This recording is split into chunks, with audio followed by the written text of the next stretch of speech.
it up. It's the Record Machine with your host, Jimmy Hall.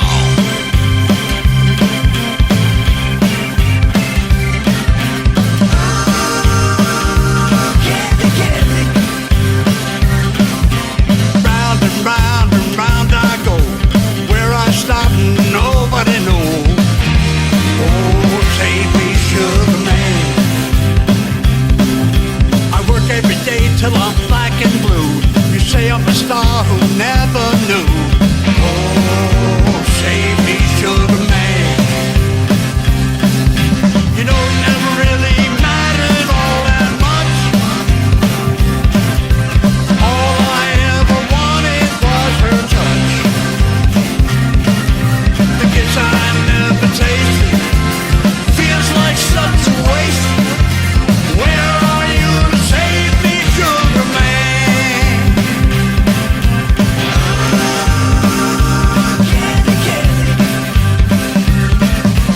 When you showed up at my door, the news you carried dropped me to the floor.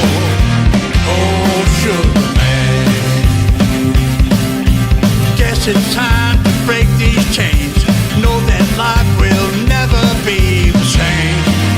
Oh, sugar man.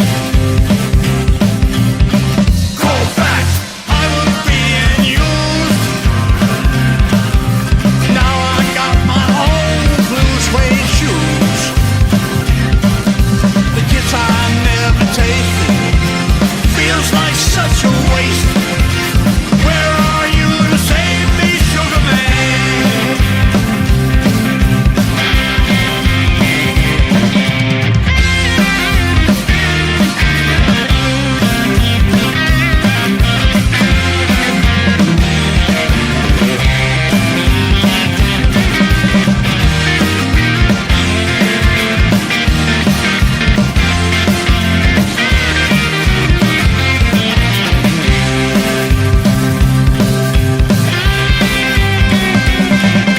You know it never mattered all that much. All I ever really wanted was her touch. The kiss I never tasted seems like such a waste. Where are you to save me, sugar man? Where are you to save me, sugar man? Where have you been hiding, sugar man?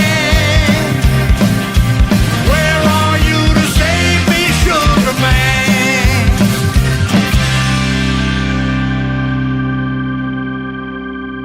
Ladies and gentlemen, please welcome country recording artist Danny Roberts to the program. Good morning, Jimmy. How you doing, sir? I'm doing pretty good. How are you? Not bad, man. It's hot as hell here in North Myrtle Beach, but other than that, I'm doing pretty good. I'll tell you what, it's real hot out here. We've had over 100 for the past, say, week and a half. It's been about 112, 114, really crazy. You can't go out in this kind of weather. You get sick in the sun. It's too much. Oh, I know. Do you have a swimming pool?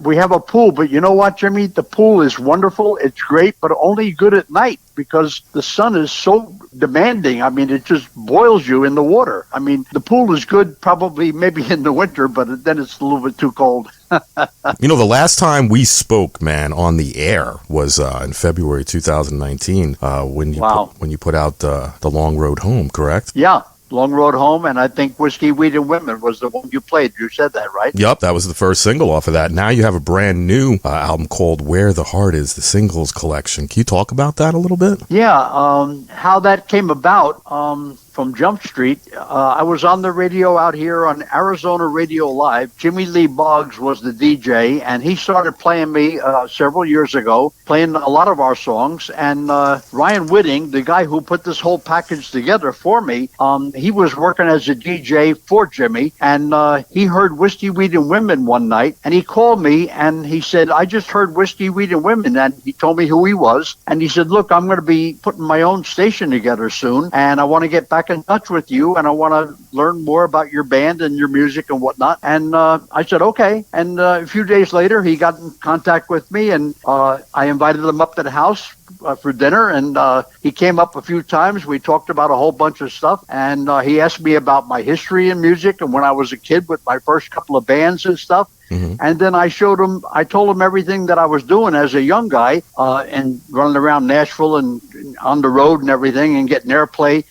And he got all excited about that. And I told him about my mom and dad were in show business. I don't know if I ever mentioned that to you. They were in several hit plays on Broadway. Wow. And I showed him. They were in Red Hot and Blue, Very Warm for May, Leave It to Me, with big people like Humphrey Bogart, Bob Hope, and all that. And I had all the pictures, and he got interested in that. So little by little, he said, let's put an album together with your history of your time in music and things you tried to do as a young guy, and let's combine it with what you're doing out here as an older guy. And that's basically how it all came together. And I almost didn't believe that he was going to be able to do it. But then he came up a few times, and each time he came up with more information and more things going on with how he was putting it all together.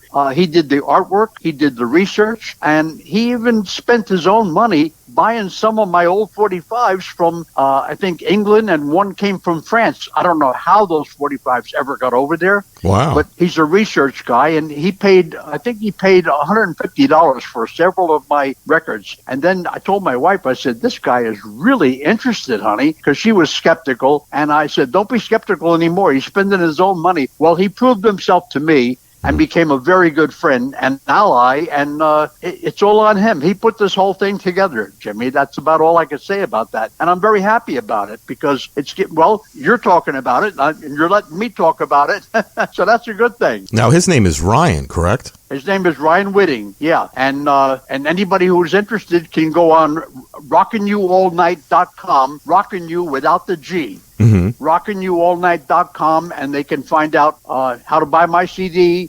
They can hear me every Wednesday. I'm on 4 hours a day, an hour each time, with all of our songs on rockinyouallnight.com. And he became a good buddy of mine, and he came into my life when I needed him.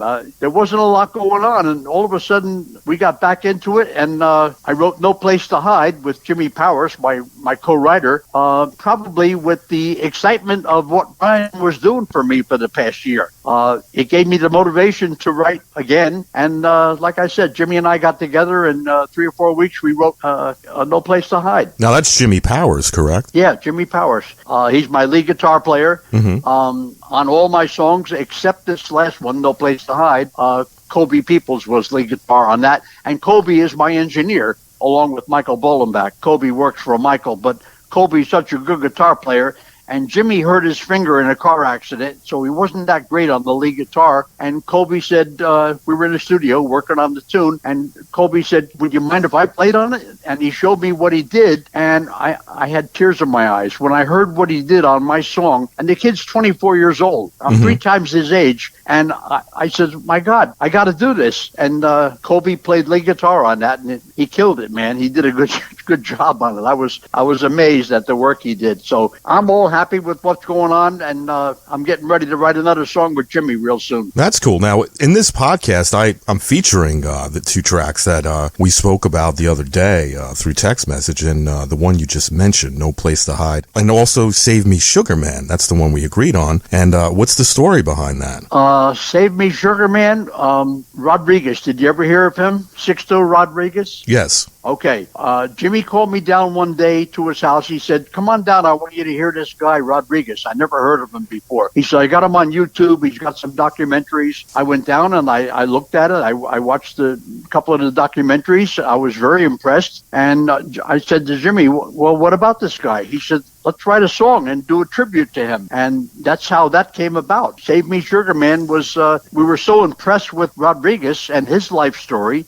He was in his 70s, and he started making music and going to South Africa, and he became a big star over there as an older guy. So, there's there's always hope for an old guy. Yeah, that's pretty cool. And the other one, No Place to Hide, what's the story behind that song? That came together out of probably just being motivated to wanting to write something, write anything. I had been probably 6 months to a year without motivation to write anything. I was writing and writing and writing. Nothing was coming to me that I felt motivated about enough. And all of a sudden, that came out of the wind. It just came out of the air, Jimmy. I don't know why that came about, but I went down to Jimmy's and I bought my guitar. I played a few chords for him, and we just started writing, and it just came together. And when I called Michael, I said, "We're ready to come back into the studio." He said, "Already?" I said, "Yeah." In 3 hours, we wrote "No Place to Hide." Wow. It was just something that had to happen. Mm-hmm. Now, out of this collection, what is your favorite track and why? My favorite track out of the collection is "Close to Home." Mm-hmm.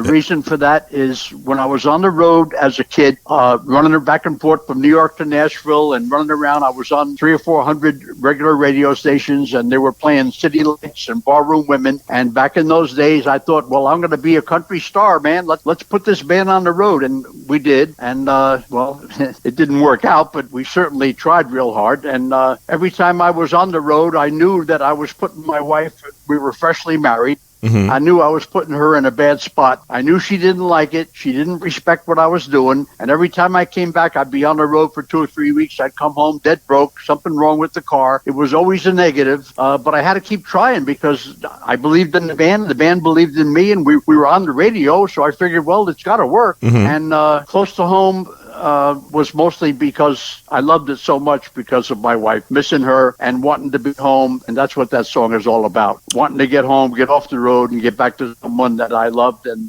that's why I fell in love with that tune. I didn't write that tune, by the way. Craig Abernathy wrote that tune. Wow. And yeah, and a friend of mine that played piano on 2 of my songs, this guy Howie, he sent me a CD that he did with his band when he was a kid, and I listened to the CD and I heard Close to Home on it. They did such a good job on it, and I got chills listening to it. And I'm not a cover guy. I don't do cover songs. I don't like doing cover songs. Mm-hmm. I don't sing them that well. I just don't like doing that. Whoever did it, God bless them, but I don't want to cover songs. But this one here, I said, Howie, can you talk to the writer and get me permission? I want to cover this song. And it took him a week or two. He got a hold of the guy, and they gave me the green light to go and do it. And, well, we did a good job on it, I think. Yeah, I love that song. I love all your songs. I mean, I do have a few favorites. One of them being Whiskey, Weed, and Women. I love that song. That's the one that got me going again on radio out here. We're on 4 or 5 stations out here, little internet stations and whatnot, and in Indiana and a few different, in Canada and Australia. You know how that works. Mm-hmm. We're on the air with that tune. Got us more airplay than any of the other tunes. I'll be honest with you. Yeah, it really is a great song. I mean, there's just so many on here. I mean, this is basically a catalog of your whole career almost, right? That's what it is. And I never would have done it because my 2 daughters told me over the years, Dad, why don't you re-record your older songs that you did when you were young? I said, no, that's in the past. That's already been done. I can't go backwards. And they kept telling me, some of those songs are good, Dad. You got to redo them. And I said, no, I can't do that. That went on for years. No. I don't want to go backwards.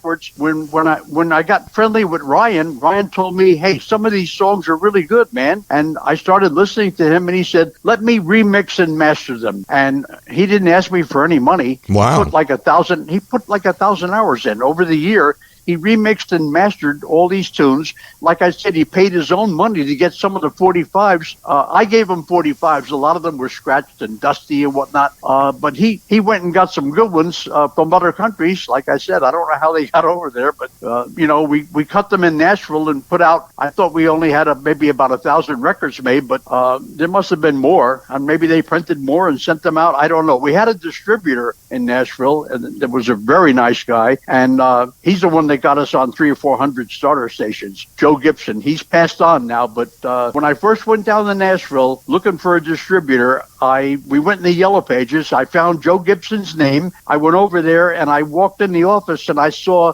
a platinum album of Alabama on his office wall. And when I met him, hi, Joe, what's the deal with Alabama? He said, I'm distributing them. And he decided to distribute City Lights and Barroom Women for me. And I said, holy smokes, you're doing Alabama and you're doing me? Well, he got us on, like I said, 300 or 400 stations, and the shit hit the fan.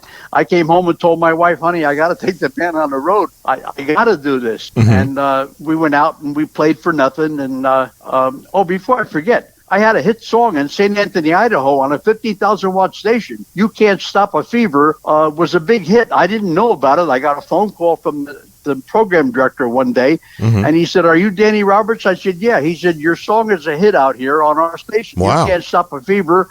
They're playing it 12 times a day and 12 times at night, and we got in Cashbox Review, and we didn't get to Billboard, but we almost got there. But that really sold me on wanting to be a country artist, But then again, like I said, you can try and do everything, but without the real money behind you, I called the station back. They said, "Can you bring your band out here?" And I said, "Sure, but can we get paid?" He said, "Oh, no, you'll just play for free for the radio station, but we're going to plug you real good, and we're going to put you in one of the colleges out here and prop you up." I said, "Can we get paid for playing in the college?" He said, "No, this is all about promotion." So long story short, I told my lead guitar player, and he said, "Well, let's work up a thing and see how much it would cost." And it came back in those days. That was back in 1981. In order to put my 7 guys on the road with the instruments and the hall and everything, came to 10 grand for the week. Okay. So there's no way we could have done that. We were all working jobs, making $200-300 a week apiece. We weren't in a position to do that. But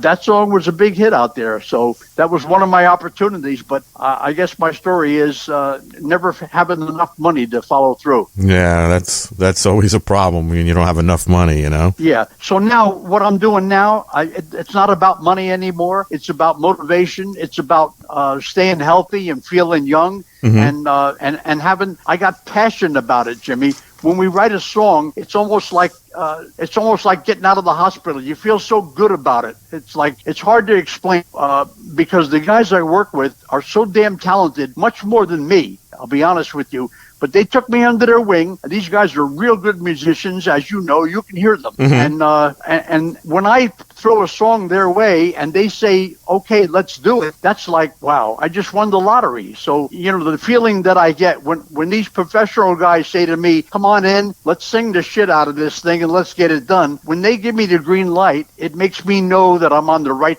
track. You know what I mean? It just makes me feel good. Yeah, that's pretty cool. If you could do a duet with any female country artist, who would it be and why? Who would it be with? Yeah, any female country artist, who would you do a duet with?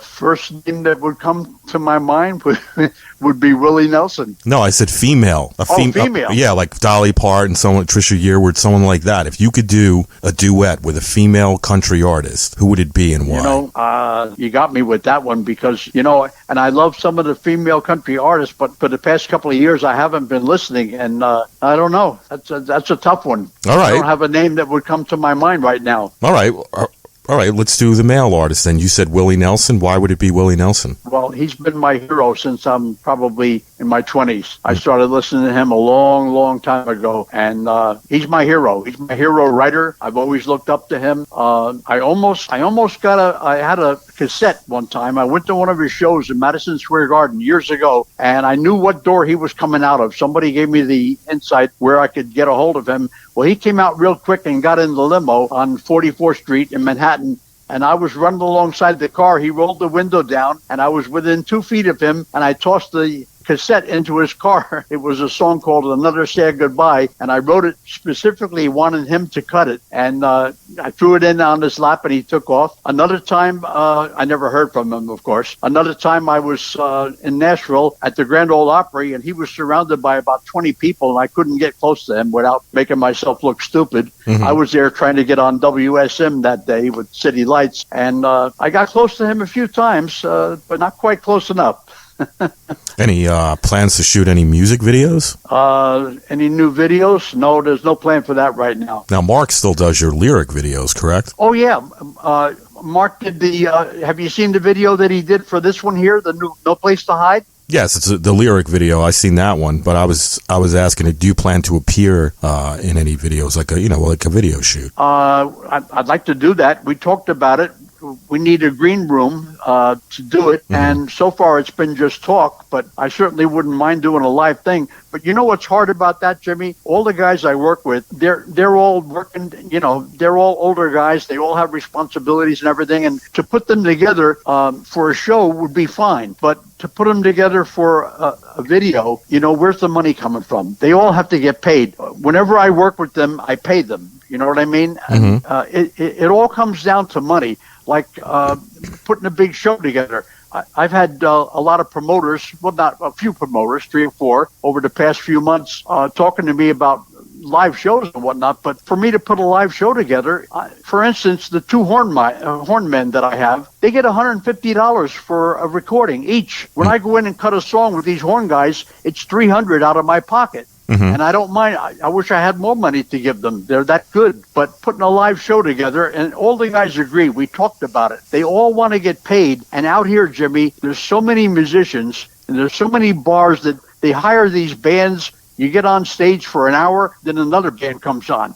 Then you get on stage for an hour and another band comes on. It's like there's so much going on. It's almost not worth it, Jimmy, to try to play live out here. You don't get enough money to work the clubs. And that's why I kind of don't do it, because what are we going to make, $80? And we got to rehearse, and I got to pay the band to rehearse. I have to hire a rehearsal studio. And I can't go to Mike's place because he's making a living recording. So I have to hire a studio, pay the guys to come in. I'm retired. I'm on fixed income. I can't do that.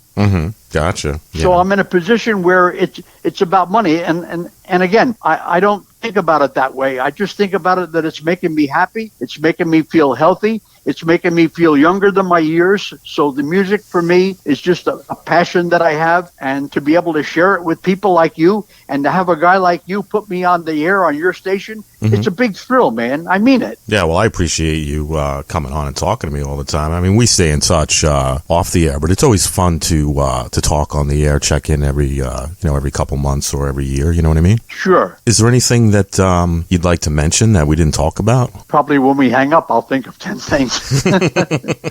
At the moment, no. I'm just I'm going to have another cup of coffee and start my day.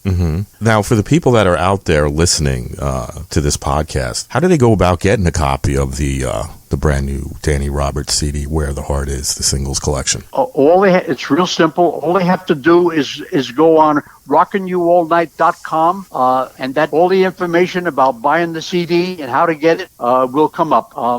If they go on PayPal, they use my email on PayPal. If they go on PayPal and they request that song, they use my email and all the information will come up. And if they use Venmo or Zelle, Z-E-L-E, they would use my cell phone number, and all the information would come up if they wanted to buy it that way. Nice. Well, Danny, it's always a pleasure chatting with you, man. I want to thank you so much for coming on the show and wish you a lot of success with the record. Thank you, too. Well, you're welcome, sir. And anytime you want to come back on, just shoot me a text or, give me a phone call. I love you, Jimmy, and thank you so much, and have a great day, my brother. All right, man. Love you, too. We'll talk soon, all right? Thanks, man. I really appreciate it. All right, you're welcome. Bye-bye. Okay, bye-bye.